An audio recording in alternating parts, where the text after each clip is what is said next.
I just watched an eagle morph into a falcon, a lesser bird. What did you do, Philly? That's a blop infinity, Saquon. In 99.3% of all football situations, the team with the lead here wins, not the Eagles. Oh man, we had an insane finish to Monday Night Football, which I'll get to, but first, petty balls? Russ got kind of did dirty last year, so it's awesome, getting a win for him. He got a petty game ball, so yeah. Petty balls? The Steelers hand out revenge game balls and call them petty game balls? Petty game ball? Petty game ball. I kind of love that. Now, I hate that those guys got petty wins against my team, but I do respect it. Just like I respect Fox continuing to employ Terry Bradshaw, who confused Rashee Rice for Rasheed Wallace. Home, so Rasheed Wallace on a 44-yard touchdown. Sure, that's not even the same sport, but I'm not really gonna worry until he confuses Tyreek Hill and Taysom Hill. It is week 2, and I have your real winners and losers from all of the NFL games, but more importantly, I've got your Blop 10 plays. My personal favorite plays from the week, starting with Blop 10. Jackson Smith-Njigba, the kid from Ohio State, Smith-Njigba. Blop 9. As soon as the Cowboys had a chance to get back into the game, they fumble on third down in the red zone in this blopalicious play. Derek Carr did a Michael Jackson celebration as a saint. The same saints that provided PR advice to the pedo-Catholic priests in New Orleans? Oh God, the Blop 10 is supposed to be fun, never mind. Just moonwalk next time, Derek. Blop 8. Current Packers running back Josh Jacobs and former Packers running back Aaron Jones both fumbling on the goal line, fairly close to each other Sunday morning. A true symbiotic relationship. What are you gonna tell me next? That both of their quarterbacks have knee injuries? Oh no. Blop 7. Tony Romo glazing Patrick Mahomes for throwing the ball into the dirt. This is Mahomes throwing it in the dirt on purpose. So he sees it, and then he's got such great instincts. He tries, and that's a winning play. No turnover. Patrick Mahomes will never have to worry about dirty balls as long as either Tony Romo or Chris Collinsworth are around. Blop 6. The speed demon ref. Good Lord, who would have guessed that the two fastest people on a football field this week were a ref and a Manning? Blop 5. David Montgomery, who was carried by the Bucs defense. Quite literally. What can you say other than blop? Blop 4? Everyone was puking. The Jets were puking. The Packers were puking. Josh Myers, pre-snap, pukes right on the football.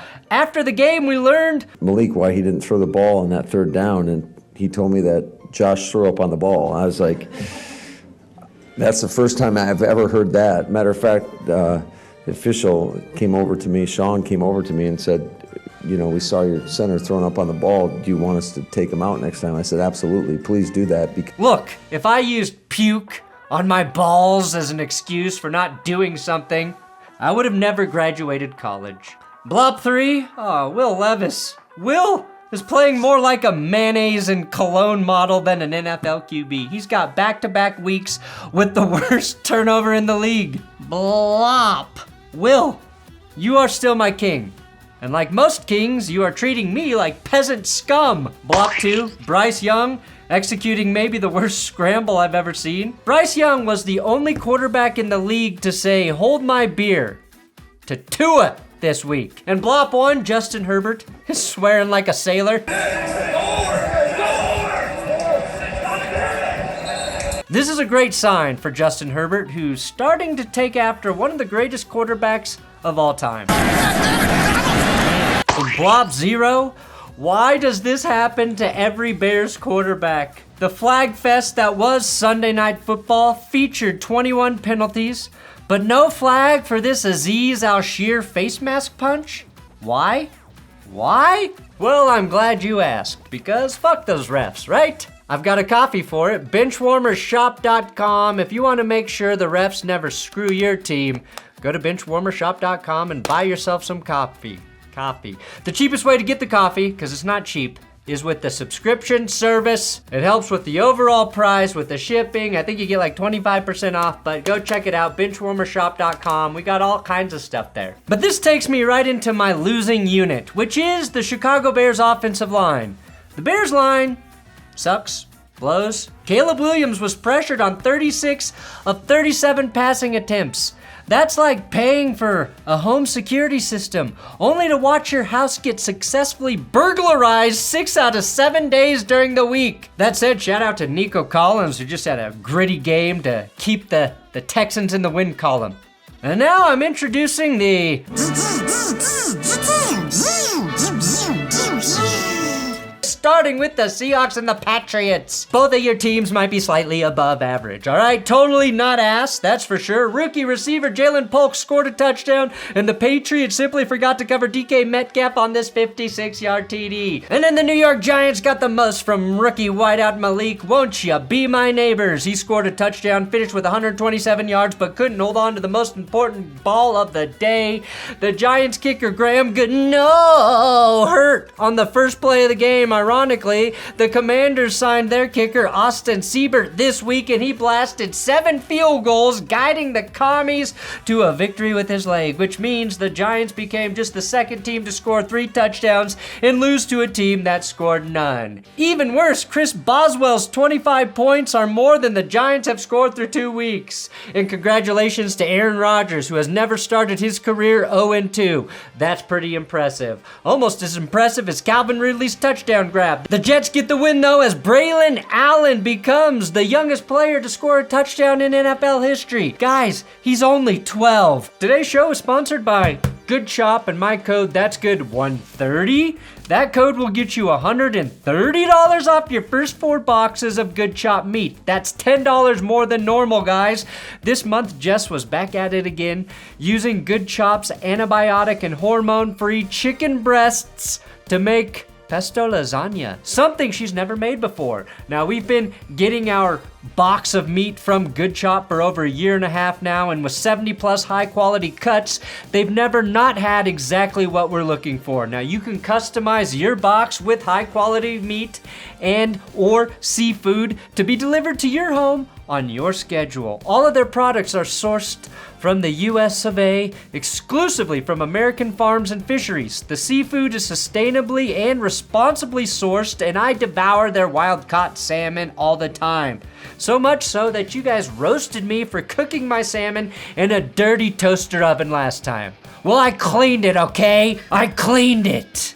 And voila! Just look at this amazing pesto lasagna Jess created in our real oven, guys. Go to goodchop.com/YouTube and use code That'sGood130 or click the link in the description below to get $130 off across your first 4 boxes. An amazing deal, topped with Good Chop's 100% money-back guarantee. As a full-blown meathead, I support this message. Meathead. Get it? My winning quarterback? One Kyler Murray, who finished with a perfect passer rating, becoming just the 65th quarterback to do that. Last season, Lamar, Josh Allen, Baker, and Purdy each had games with the perfect passer rating. That ended a 3-season drought, as Tom Brady was the last guy to do it in 2020. This was Kyler's first, and it's not easy to achieve. He's just the second player to have 250-plus passing yards and 50-plus rushing yards with the perfect rating. And his scramble in the second quarter on this touchdown pass to Elijah Higgins, perfection. Hell, the Cardinals were lucky too. James Conner fumbled a Trey McBride touchdown? I think this should count as a passing TD for running backs. Now, a big reason Murray was perfect was rookie wideout Marvin Harrison Jr., who may have been the best wide receiver this week. Instead of best receiver, though, Marvin gets my Bounce Back Player of the Week award. Just 1 reception for 4 yards week 1. Harrison had 130 yards, 2 touchdowns, and shit, he did that all on just 4 receptions. And this stat about his 130 receiving yards in the first quarter being more than his dad had in a single game as a rookie would have been a lot cooler if he had any yards outside of the first quarter. That does leave the Rams here as my blowout losers, losing by 31, the worst of any team this weekend. And I know Puka's hurt, Cooper Kupp's now hurt, but your run game sucks. probably because your line is hurt. Still, one of the biggest letdowns this season so far has been Kyren Williams' 75 rushing yards through just 2 games. My biggest loser, college football, for developing terrible rookie QBs not ready to be amazing in their first 2 games. The big 3 rookie QBs that started the season, Bo Nix, Jayden Daniels, Caleb Williams, they're all collectively on pace for guess how many touchdown passes? That's right, 0. Bo Nix was bad, maybe slightly less bad in week 2. I don't really know, but at least he's not the only rookie QB stinking up the joint right now. Caleb Williams had a pretty rough game on national television, throwing for just 147 yards, getting sacked 7 times, and firing 2 picks, and the Bears lost to the Texans.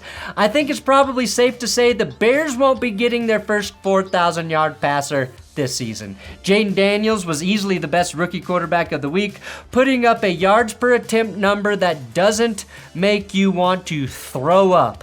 But even he couldn't muster up a touchdown pass against the woeful Giants. To his credit, he hasn't thrown a pick through 2 games either. When you let guys get penetration. Bo Nix has 4 picks, putting him on pace for 0 touchdowns and 34 picks on the season. Williams 2. What does this tell us? That we should exercise some patience because NFL quarterback is really hard to do? No, they're all busts. Fuck them. Start tanking for Arch Manning. Bring the Golden Arch to Denver. My losing quarterback? Oh God, Bryce Young. I just mentioned the rookies, and the only QB in the league with worse stats than them this season so far on pretty much every key metric is Bryce Young. Fewer completions, just 245 passing yards through 2 full games, and a lower passer rating. Is it Bryce? Or is it gone to Carolina? The answer is yes. But Baker and Darnold are thriving outside of that football wasteland. An organization that over the last 4 or 5 years has literally made every wrong personnel decision. You know it's bad when Adam Thielen is losing his shit on the field, and it was announced that Bryce Young would be benched in favor of the Red Ryder BB gun. It's hard to not feel bad for the former number 1 overall pick who was on the verge of tears during the Panthers' loss to the Chargers and finished the first half with just 22 passing yards and an interception. Of course, he finished the game with much better numbers, 84 yards and an interception. 18 completions for 84 yards, that's a record, and not the good kind. People are wondering if Young is the worst number 1 overall pick of all time, eclipsing the great Jamarcus Russell. I think that's definitely premature. Usually the losing quarterback segment is a little fun, but today I'm just sad. I'm sad, and I hope somehow, someway, Bryce Young figures it out. And returning my Josh Allen Overrated Award, which goes to a player who is really good, but overrated by ESPN for some reason, right? Derek Carr was insanely overrated against the Cowboys on Sunday, throwing for 243 yards on just 11 completions. Here's the thing. We all knew the Saints offense was going to be great this year because of their incredible weapons and a proven offensive coordinator in Clint Kubiak. It's nothing special to be leading the league in touchdown passes, passer rating, or 40-plus yard throws. Congrats, you beat the Panthers and even more impressive, the Cowboys. Call me when you beat a real team like the Cowboys. Wait. Anyway, Carr is being carried by guys like Rashid Shaheed and noted receiver Taysom Hill. He's so overrated, Derek. Derek Carr has started the season with 15 straight scoring drives. So overrated. My Amber Alert. The bed shitters. Yeah, it's the Cowboys. Alvin Kamara scored 4 touchdowns against your defense and put up 180 total yards on your chapless Cowboys asses. Maybe his best overall game since 2022, the last time that he had over 100 yards on the ground for the Saints. A defense that's supposed to be top 10, Dallas. Where are ya? The Saints offense averaged 7.7 yards per play. Mike Zimmer does not need 2 good eyes to tell you your bed has been soiled. And the winning hit, also from this game, Will Harris absolutely rocked CeeDee Lamb of I just saw God in the end zone. Winning game manager, Malik Willis. Willis had not even thrown a touchdown pass in his NFL career until this game, and he tossed his first one to Dontavian Wicks, which turned out to be the only touchdown the Packers would need to beat the Colts. Willis had just 2 incompletions on his 14 throws, and while he did get some help on a great catch from Romeo Doubs, Willis showed why the Packers didn't panic and sign a stopgap QB while Jordan Love is on the mend. I don't know why we're all giving Anthony Richardson a pass this week, but we are. Caleb, Levis, Bryce Young, Bo Nix all drawing ire from the football talkers, and rightfully so, but Richardson threw more picks with 3, and they were mostly ugly, and he had the worst passer rating of any quarterback at 41.8. Keep flying under the crucifixion radar, Anthony. I sure as shit won't call you out. Winner of the Only Mahomes Award, which goes to an amazing throw to a QB not named Mahomes who only Mahomes could make. Honorable mention, I'm giving it to Justin Fields. This throw may have won it had it actually counted. Sadly, a holding penalty wiped it from the stat sheet. Instead, I think it's Sam Darnold and Justin Jefferson connecting for that 97-yard touchdown. Dear Lord, this is pretty. That's the most yards traveled on a single play ever tracked, and you have to applaud Darnold for standing in his own end zone, tall and proud like a real man, and dropping this FDR for Jefferson. Sam, you better nail her because she's also wide open. Jalen Naylor, I hardly knew her, but she's got 2 touchdowns through 2 weeks for the Vikings. Only Mahomes could survive Fred Warner making 2 game-changing plays and still win. Sam Darnold, you are only Mahomes. Did a white corner get an interception this week? No, just a pass interference for Riley Moss. My winning receiver, well, I never thought I'd be saying these words, but I'm happy to, and I'm giving it to wide receiver Quentin Johnston. Yes, that Quentin Johnston from the Chargers, the Los Angeles Chargers. The second-year wide receiver struggled mightily in his rookie season last year, but against the Panthers, he caught not one but a pair of touchdowns from Justin Herbert, fully loaded, tying his touchdown count from his entire rookie season. I don't know if this is a young player finally getting some confidence or the Jim Harbaugh effect, but they needed someone to step up following the departure of Keenan Allen and Mike Williams, right? Keenan Allen didn't play on Sunday night with an injury, and Mike Williams had 1 reception for 19 yards. Johnston now has more touchdowns than drops. My winning running back? This week we saw 7 running backs break the century mark. Josh Jacobs, Brian Robinson, J.K. Dobbins, who now has back-to-back 100-yard games, James Conner, Alvin Kamara, and Jonathan Taylor. Oh, and Jordan Mason. But I'm giving my best back award to James Cook, who totaled 3 touchdowns for the Bills all the way back on Thursday Night Football. Tua's concussion got all of the attention after the game, but if James Cook can keep this up and the Bills can execute a consistent rushing attack to allow Josh Allen to not desire his hero ball, I think it's a recipe for long-term success this season. My losing performer, Jared Goff. 2 QBs threw 2 picks and no touchdowns this week. My quarterback, Bo Nix, and Jared Goff, who threw another bad pick in the red zone in the 4th quarter. Now, he did it against the Rams week 1 and again against the Bucs here in week 2. His pick in this game, a miscommunication between him and Tim Patrick, who's new to the team. I think they'll figure that out as the season goes on. But it's unfortunate because I think Goff had my true FDR of the week for this absolute coin he gave to Jamison Williams early in the game.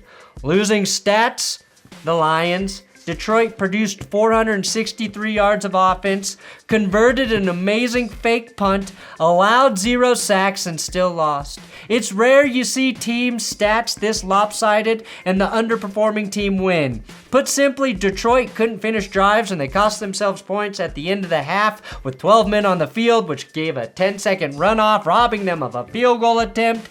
Then, not taking the points at the end of the game while your team has 3 timeouts killed my Lions. Which takes me to my unhung hero, Chris Godwin. We've talked a lot about Baker Mayfield. Mike Evans got his flowers last week, but Godwin, is 15 for 15 on catchable balls with 200 yards through 2 games and giving Baker Mayfield a perfect passer rating when targeted. It's sad because my winning defender, there's no one else this award can go to besides Lions edge rusher Aiden Hutchinson. The former second overall pick had 2 sacks in the first 5 minutes of the game, 1 preventing a Buccaneers touchdown, the second making up for Goff's first pick. Hutch then finished the game with 4.5 sacks. They took a half away from him, but initially we thought it was 5. Somehow he did all of that, and the Lions still lost at home to the Bucs. Hutchinson became the first Lion with 4 more sacks in a game since 1986. But I think my runner-up for winning defender is Max Crosby. Crosby played every defensive snap for the Raiders. He deflected a pass, had 5 pressures, 4 tackles for a loss, and he had 2 sacks in this game, including a clutch takedown on Lamar in the 4th quarter that really gave Vegas the chance to win.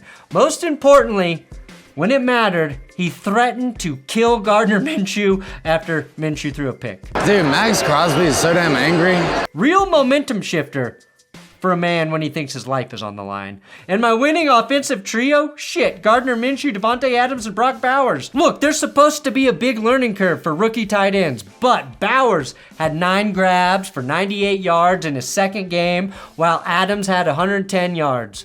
Also 9 receptions. And Devontae Adams used his feet so well here, Quentin Tarantino is actively trying to cast him for his next film. Minshew completed 30 passes, had 276 yards, which accounting for the passing deflation of 2024 is about 450 yards. Gardner leads the NFL in completion percentage, completions, and is tied for second in passing yards. Put simply, he was a more effective passer in this game than Lamar Jackson, and it took all of those yards to pull off the upset in Baltimore, sending the Ravens to 0-2. Another losing stat, passing touchdowns, getting even more scarce week 2. Through week 2, we're down by 20 passing TDs from last year. Did Monday Night Football have 20 passing touchdowns? No. This trend officially sucks. My most losingest team? It's the Jags. I'm sorry. We're just 7 days out from calling Deshaun Watson the worst quarterback in the league. And in a game where the Jags offense didn't turn the ball over, in a game where Brian Thomas looked very, very good, in a game where their defense generated 4 sacks, in a game where the Browns were penalized 13 times to Jacksonville's 6, the Jaguars still lost 18-13. If your quarterback is saying this after a game... I mean, we suck right now, so I don't... You are in trouble, and not the kind of trouble Deshaun Watson is in, but trouble nonetheless. And officially on Ass Watch 2024, which team might be ass? It's the Bengals. Oh God, could the Bengals be ass? And I'm not just saying they're ass because they're starting the season 0-2. Anyone can do that, but they've started 0-2 while also alienating their 2 stud receivers, T. Higgins and Jamar Chase. Of course, I say this after Cincy had the Chiefs on the ropes in a game that went to the final seconds, but they committed one of the more untimely pass interference penalties of all time on 4th and 16, setting up Harrison Butker for a very obvious game-winning field goal as time expired. However you slice it, the Bengals are in last place in the AFC North along with the Ravens, and Cincy has lost 4 of their last 5 dating back to 2023. But at least you had a cool interception, Cincy.